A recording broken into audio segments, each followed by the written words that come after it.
Hi, my name's Nick. I'm a youth worker with Odyssey House, the youth and family team. I work in the western suburbs of Melbourne. So primarily we work with 12 to 25 year olds that are either themselves using drugs, seeking out some information and education around drugs, or they possibly live in an environment where there's a family member or a carer that uses drugs. And they're just looking for a little bit of support in dealing with that. The way we work with young people is it's very much a client-led sort of engagement. So they set their own goals and we sort of support them in achieving those goals. So today I want to talk to you about a young person that was referred to us. So the young person's name's been changed just to keep his sort of situation private. So this young person was referred to us by his school. I guess the teachers had noticed that there was some behaviours and happenings at the school that he possibly needed some support with. So some of these behaviours were he was quite often turning up substance affected, was aggressive and violent, sometimes towards teachers or students. They'd often observe him out in the schoolyard, intimidating other students or physically assaulting other students, or just misbehaving in general. So as part of his sort of support network that they set up, a referral was made to Odyssey House, where myself went out to the school and engaged with the young person. Now initially this young person a little bit standoffish, which is not uncommon at all. So we put a lot of effort in building a relationship, building rapport, and we do that in numerous ways. But an example with this young person, it was just going out at lunchtime and getting engaged with kicking the football around, playing basketball, with the lunch break with a number of students, and then just sort of building a bit of a relationship that way. So after a few weeks, when there was a little bit of trust built, I was able to sort of sit down with Jonas and sort of just had a bit of a chat with him about his situation. And it turned out that he'd grown up in an environment where there was a lot of drugs. His family members, extended family members, and also other sort of close associates to the family, quite heavily involved in the drug use and dealing and everything that goes with that. And as a child, one of the things that he spoke to me about was he actually witnessed a murder where there was a firearm involved. And as a result of that murder, one of his parents went away to jail for quite some time, which led to a spiral of different events that were outside of this young person's control. So his accommodation, quite often we moved around different foster carers, back to family members, into other sort of care settings for young people, which in itself was quite traumatizing for this person. His experience of that environment, these different environments, was quite unsettling, as you can imagine. Which led to some behavioural issues. And one of the other things that Jonas would talk to me about was his drug use. And he had quite a lot of insight for a young person into why he used drugs. So he knew numerous kinds of drugs, but mostly it was cannabis. And he'd quite often speak about using it just to deal with his pain, deal with the confusion, to slow his mind down so he didn't think about a lot of the stuff that he'd experienced. And there had also been a recent situation where Jonas had been sexually assaulted by a close trusted person, which in itself was extremely confusing and scary for this young person. So we made appropriate referrals to a service that works specifically with survivors of sex abuse so that he could get some support with that as well. When Jonas was engaging with us, we sort of spoke about some goals that he'd like to achieve. Now, he was very clear from day one that he did not want to stop using drugs. And the reality was that drugs were working for him, for what he needed them to do. So we really sort of, spoke to him about, well, let's look at some other ways to deal with some of that pain and suffering.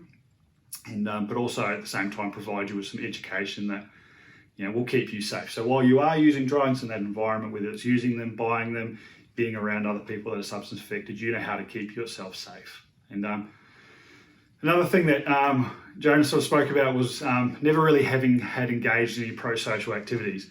Now, I quickly noticed that he was a very, very talented athlete in the schoolyard. So we spoke about, well, how would you feel about being involved in a team environment? And he was pretty cool with that. So we got him into a local football club. One of the great outcomes with Jonas's engagement was his motivation, and it was noticed very, very quickly that not only did he have talent, but he wanted to achieve in sport. So we managed to get him into a local football club. They were fantastic and waived all fees because finances had been a huge barrier for him ever engaging in anything like this. But also we were able to get in contact with a professional club, and they provided him with everything he needed. So boots, clothing, balls, you name it.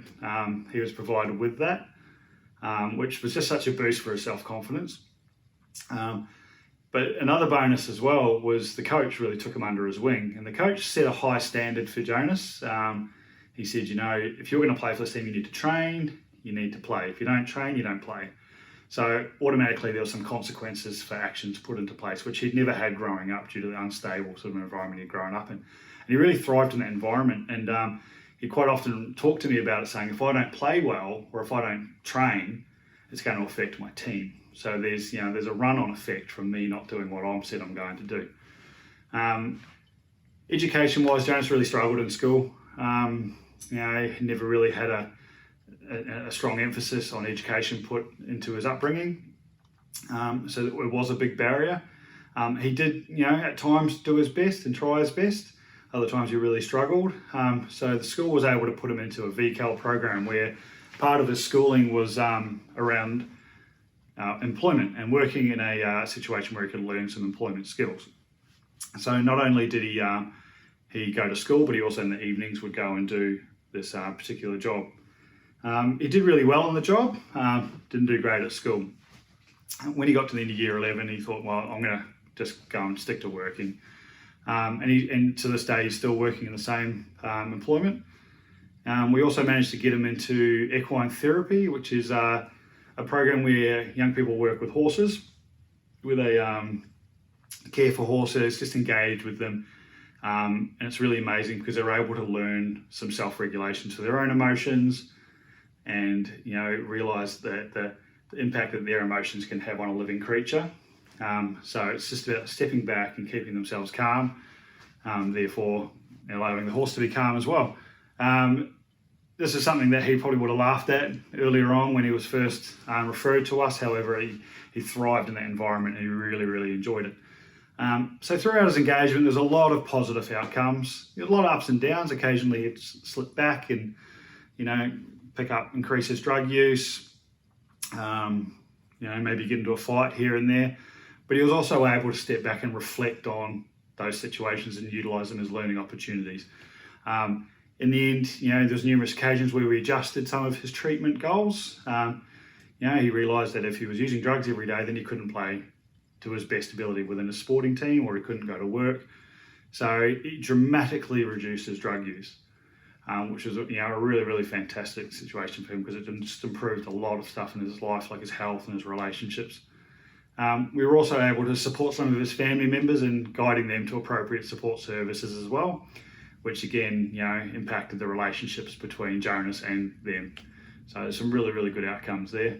So look, Jonas is just one of, around 1,600 young people that Odyssey House work with every year. His story is, unfortunately not uncommon, but there's also hope in knowing that with the right support, no matter what your foundation and your upbringing is, or no matter what life barriers you have, if you've got the right support and care around you, then you can actually thrive and you can really, really achieve some amazing outcomes. So thank you very much.